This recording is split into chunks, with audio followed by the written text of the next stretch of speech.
for a rapidly aging population. What's a woman to do? How do we reconcile these contradictory goals and navigate the multiple and conflicting pressures during this time of unprecedented demographic change?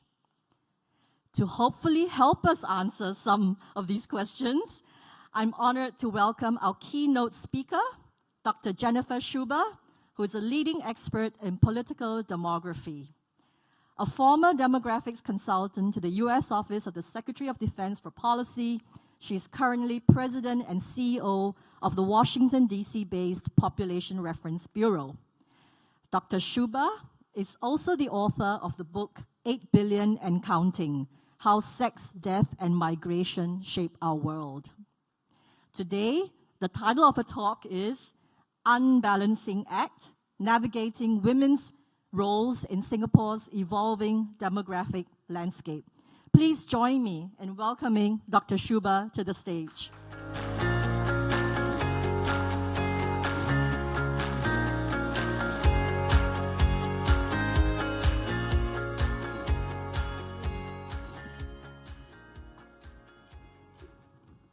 Good morning.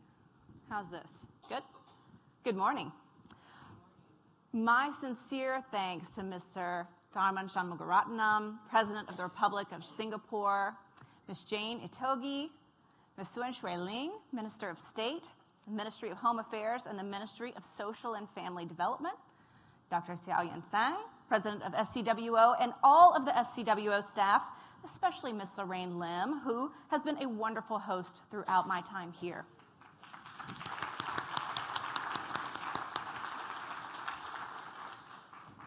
It should not surprise us that population issues, births particularly, are at the top of the national agenda in Singapore.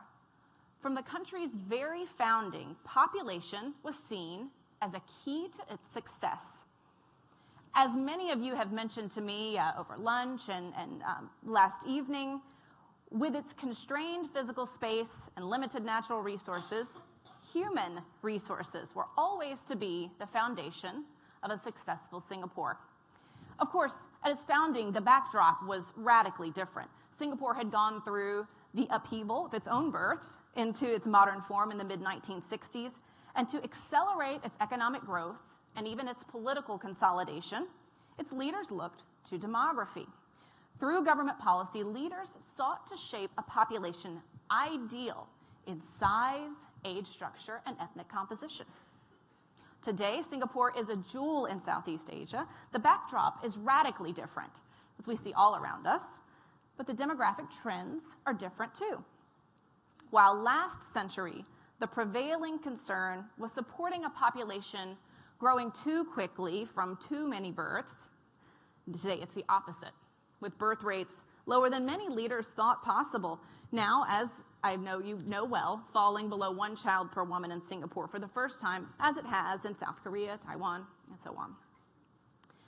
But that same approach to population, that it's something to be managed, and that managing it to an ideal will help the nation to meet its full potential, that same approach prevails today, and not just in Singapore. I give talks in many regions, and I do research on these dynamics around the world, and the same is true. Yet, I'm most often to speak, particularly in Asia, because policymakers are frustrated that their efforts to mold population to their ideal aren't working. They fear that their nations are not only headed for economic disaster, but that they face an existential crisis, a future where they possibly do not even exist. So if it's an issue of national security or the economy, why would we be talking about this at a summit on gender equality?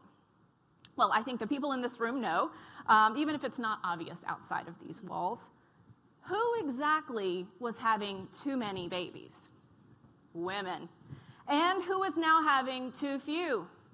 Women. At least that's how it's most often framed. I've always said that the thing I love the most about demography is that it's a lens through which to view the world. It's like putting on a pair of glasses. I put on my demography glasses, and this leads me to see things I otherwise wouldn't see. I ask questions I wouldn't ask otherwise. I get answers I wouldn't otherwise get. It gives me a more fuller, a more comprehensive, and a more accurate view of the world. The same is actually true for gender. Put on your gender glasses. Employing a gender lens, in this case primarily talking about women, helps us see the world in a different light. And it can explain why some of those often well-intentioned, usually expensive policies to raise fertility don't work. There's a sexual order to the political economy, and our job today is to shine a light on that order. If you only take one thing away from this talk today, I hope it's this. A gendered lens is the right lens to look through when it comes to population issues. We have to center gender. But there is a difference between seeing women as the cause and the solution to society's challenges and centering gender.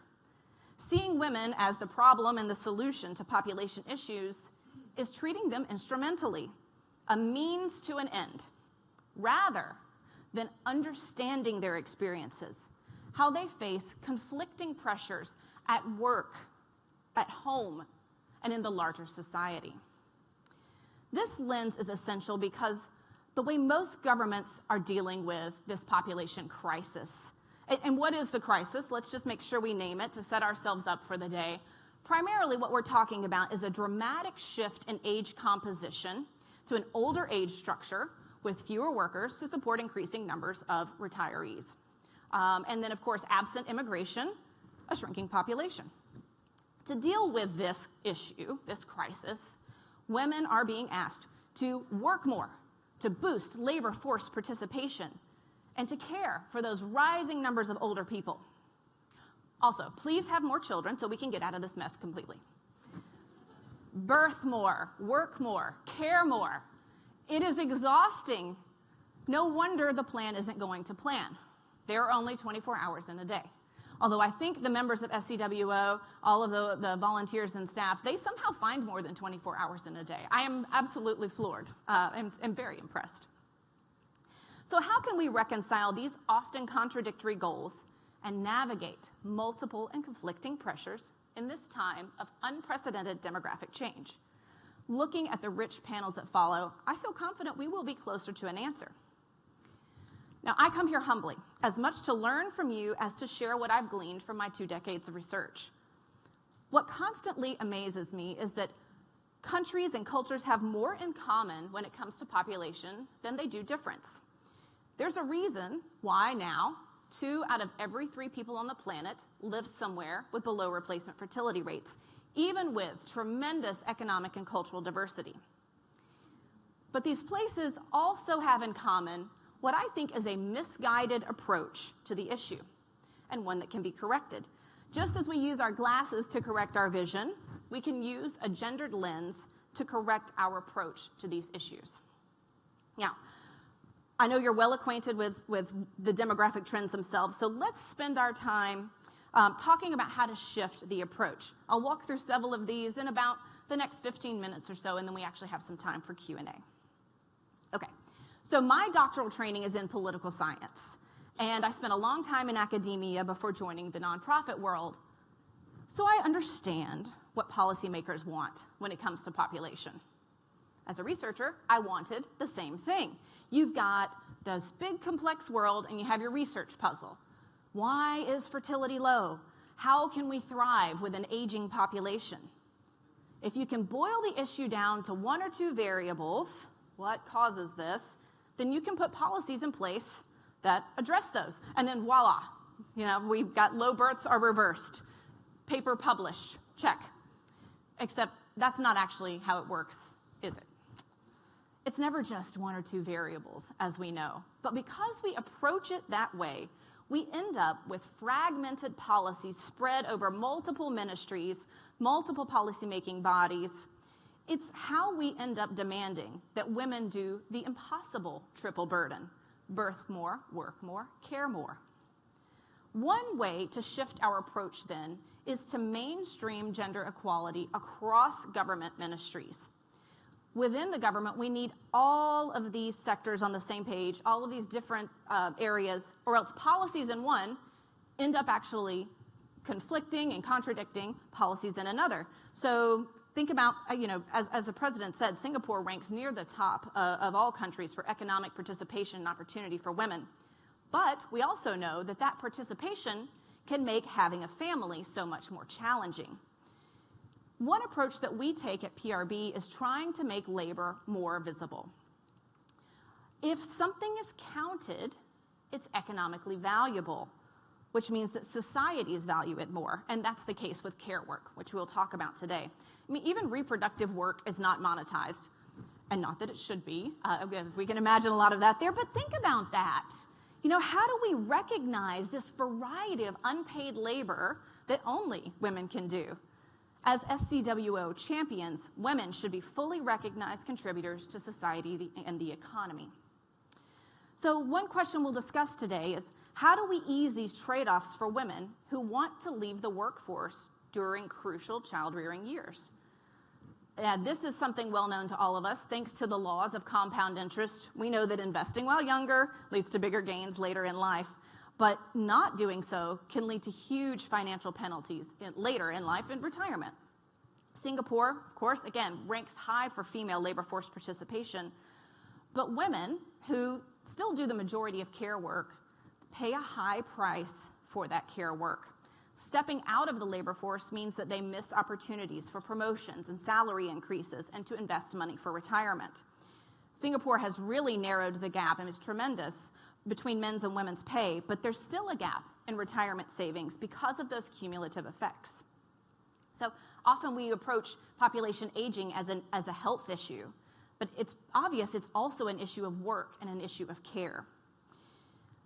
Women are more likely than men to take career breaks completely or to step back their responsibilities at work to fulfill household responsibilities. In and of itself, that is not necessarily a problem. We want women and men to continue to have that choice and to provide that valuable care as they desire to do so. The problem isn't their choice. The problem is the caregiver penalty when it leads to disadvantages later, which is evidence that such work is undervalued in society. So what kinds of policies could help? One is something that helps with adapting to population aging as well. And remember, it's not just going to be one or two of these, but an emphasis on reskilling is really important. I think of that as part of the big package to adapting to aging. Normalizing reskilling throughout one's working life would help those who take career breaks for care work and those who are hoping to stay in the workforce longer. So one change hits multiple areas here. It's about a different approach to the relationship between your education and your working life. A second one is that if the government really values the care work that women provide, there may be also a goal for the government in remunerating that work. So if women do want to stay home to care for others, that's a huge service for the whole society. Is the government willing to pay for it? Would they add the same money towards a CPF as the last year of a woman's work for every year she spends at home? That goes way beyond the top-offs that we've seen. It's got to be big enough to really be meaningful. We should keep pushing for parental leave, and yes, accompany it with normalizing taking that leave for employers and employees. And then even another area, when we think about shifting approach, Singapore, it's well known that with childbearing happening later in reproductive years, you need support for assisted reproductive technology, in vitro fertilization, sure. But with that also needs to be an understanding that with having reproduction later in a woman's life, there's a greater likelihood that she will be sandwiched between caring for young children and caring for older people. So it's not just about egg freezing and in vitro, it's about that full system that surrounds and supports her and her family. So what do we learn? If you want women to provide valuable formal labor as workforce numbers shrink, you have to find a way to get rid of that penalty. Don't be afraid to promote women and educate them, employ them, help them to succeed. But make sure that those household duties are shared equitably and recognize the value that work within the home brings to the larger society. Women face a triple burden: reproductive, productive, and community management. These roles are performed by women, whether they stay home or employed outside the home. So if the roles aren't going to change, the question needs to be, how do we make performing them easier? Another concrete recommendation is to put more women in ministerial positions, not just these managerial positions.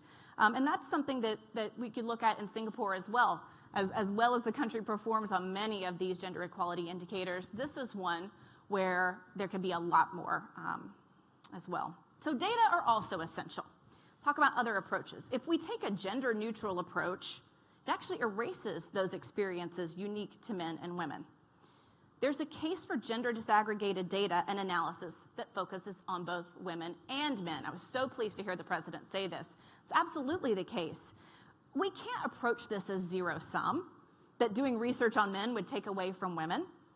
How are men's preferences regarding marriage and child-rearing changing? How are they experiencing conflicting pressures at home and at work? How do societal norms prevent them from being as involved in fatherhood, in home care duties that they might like?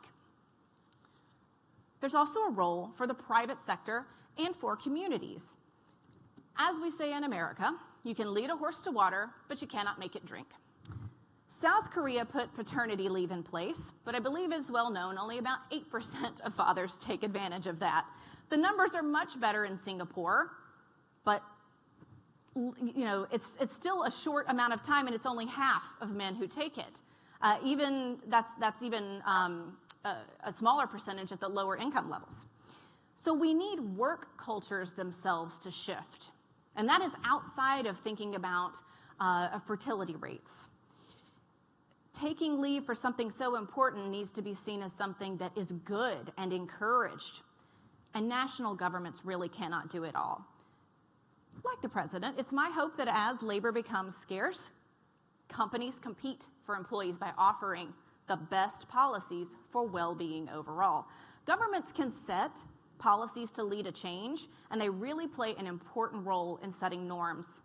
But if the private sector isn't on board, then the approach is fractured. We're back to this fractured area. Efforts to enforce a particular view of population can also lead to a backlash. So this is my little warning here from traveling around, doing research, and talking to people. When you have an approach that puts population targets at the center, you do treat people as a means to an end. And people, women, don't like that. And they're very smart, and they know when it's happening. This leads them to opt out of the system at an even higher rate. Both your rhetoric and your action will matter. Words and policies need to show that people's well-being matters much more than specific population targets, birth rates, for example.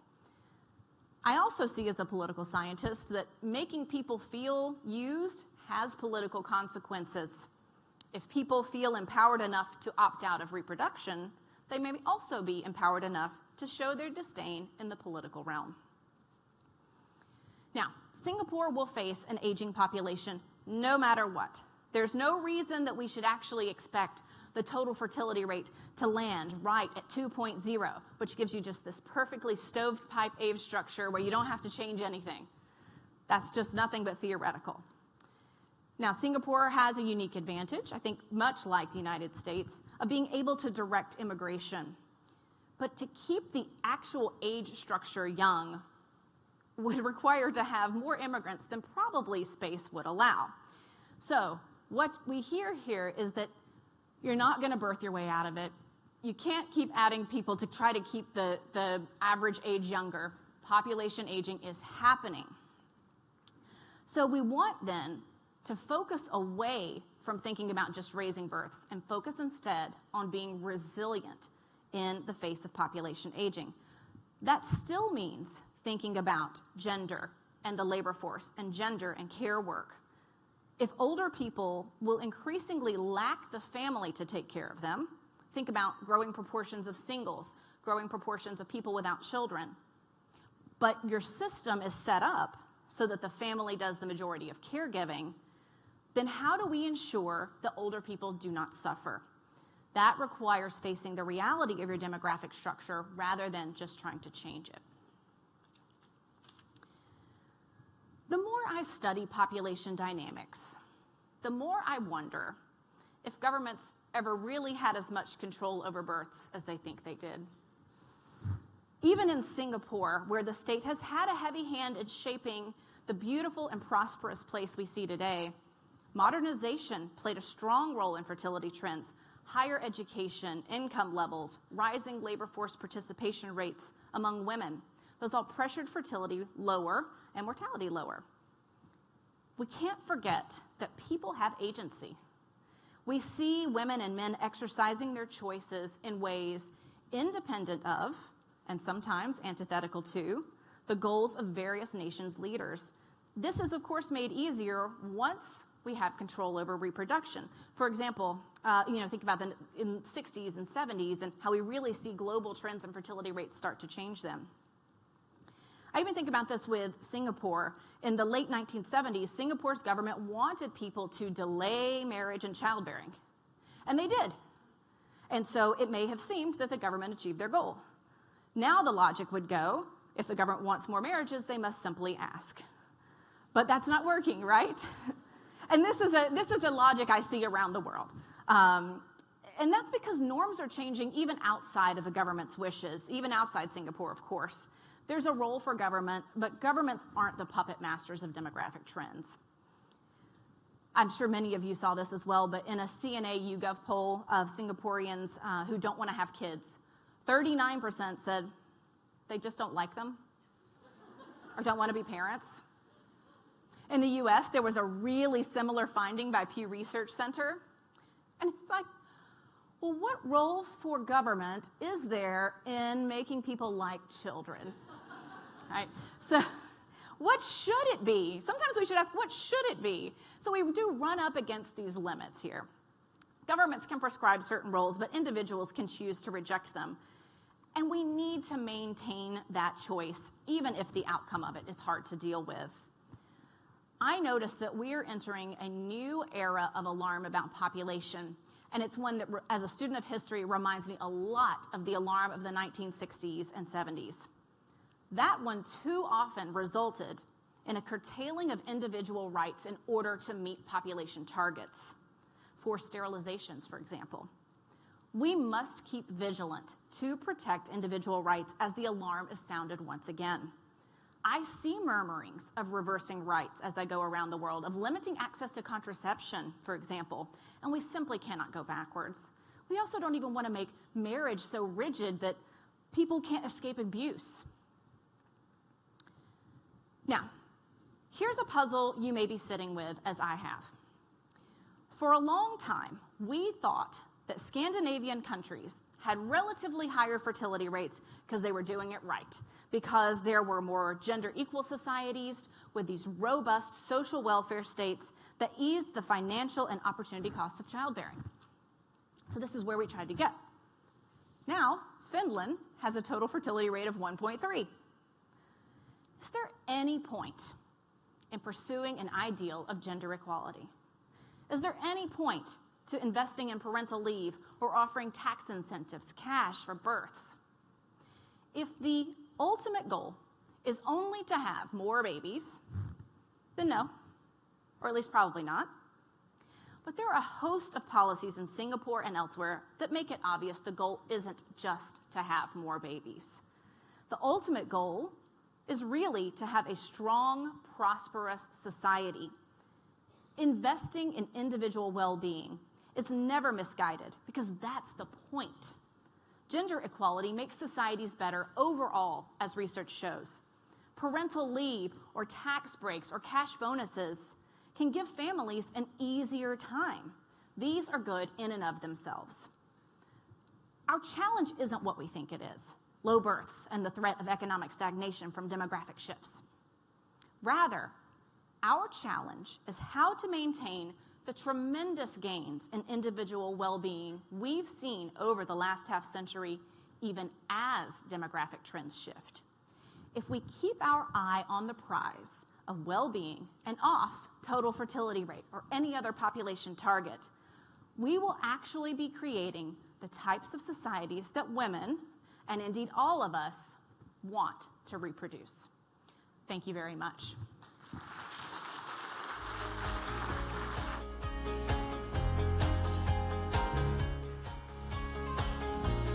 We'd like to open the floor now for a couple of questions. I think there are microphones on the side, so please step to the microphones.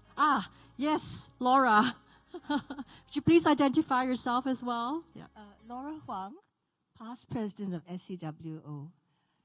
May I first thank President Tharman for his wonderful remarks, and also Dr. Jennifer for your remarks. And I have a point to make, which is that really both of you have spoken so well and so meaningfully, but is this the right audience? You're preaching to the choir. You know, I've said it before, and I think I need to say it again because this is such a wonderful venue, that women really have been living with this situation of inequality, dealing with it, stretching their 24 hours to do 48 hours in the 24 hours. But what we need to do is to have this room full, at least half, with men, because that's the other side of the equation. And I do see some. He applauded my remarks, and I think to be truly effective in any of the measures that we have been discussing, we have to address the men who are going to be partners with women in all this. No. And I would think that rather than have SCWO organize this, the next summit should be organized by Center for Fathering, which is an incredible organization that I was very pleased to have served on for 20 years. And I think that that will get the message through. The other point that I'd like to make is that, as Dr. Jennifer says, we have to refocus our lens. And when it comes to encouraging marriage, encouraging reproduction, I think you have to give the incentives, but actually also show the value to individuals' lives, because this is what is at stake. A child changes a family's dynamic totally. I would say for the better, because I have children and I have grandchildren, and I enjoy both immensely. But I think that we have to change the lens and look at the values to the personal lives of people when it comes to having families and children and marriage as a stable factor for their personal lives, and not just policy. So thank you very much. Thank you, Laura, for your comments. Shall we have the gentleman ask the question and you can comment on that? I guess. The next question, please. I'm Hariharan from the Property Guru Group. And to what Laura mentioned, fairly equal representation of men and women among the participants today. I think, first of all, thank you, Mr. President. I think, for you to put the onus on correcting the domestic gender imbalance in terms of sharing of responsibilities, I think that's very, very important and sets us up in the long run, irrespective of what else we do. Dr. Sciubba, I think you briefly touched upon immigration and how immigration may not be the answer. I don't know if it was specific to the context of Singapore or in general. But if you think about it, if there are more open borders and more immigration, you're letting everyone do what they really want to do. You're letting women and men choose whether they want to have more kids and grow their families. You're letting immigrants who are really desiring a significantly better way of life to come to a country like Singapore where they will get that and more. Why would you, in this specific context, not talk about immigration and educating the population about how immigration is actually a good thing? Because at the end of the day, if you want to save the planet, maybe we don't need you to have too many humans of them. Sure. Well, I never said it's not a good thing. Never said to restrict it. So that's a really important caveat. But what I did say is, so if immigration, you say immigration is the answer, what is the question? Is the question, how do we keep the age structure young? How do we prevent population aging? the answer is not just immigration. The math doesn't math. It's, most immigrants, when they come into society, their median age is often the same as the median age of the society. So it's not keeping it down. And even today with the worldwide shift in fertility rates, it's no longer the case that necessarily immigrants are coming from somewhere with higher fertility rates. They come into society and have more children. In the United States, for example, I know you know that there's historically been a lot of immigration from Mexico. Mexico's total fertility rate is 1.6. So the math is not necessarily there. Neither is the politics. So I am a political scientist, and my economist friends will always say, well, in theory, let's make labor like capital. Let's have this free flow. And nothing about my study of political science tells me that we are anywhere close to that world. So I'm always trying to bring us back to what is the reality here.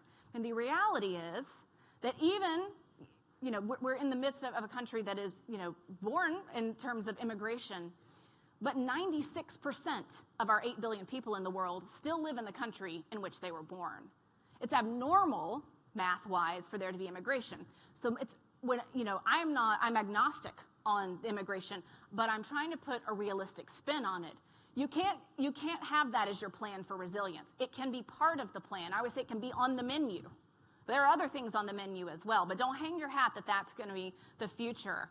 I think really looking out over trends in 2025 through 2030, we see a lot of resistance in politics to places where immigration is happening. So it's about having a realistic view of what role that plays in terms of resilience. And there's also just the added part here, in what form immigration. And that, and then we need another 10 minutes to talk about that as well. Thank you.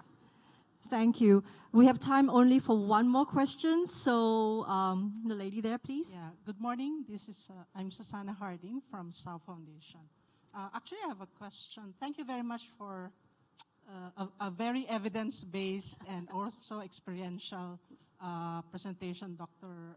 Jennifer. My question is, we look at the population aging or population issues both as a person, and gender equality both as a personal as well as an institutional issue.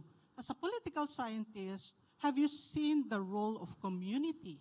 All of us belongs to the communities.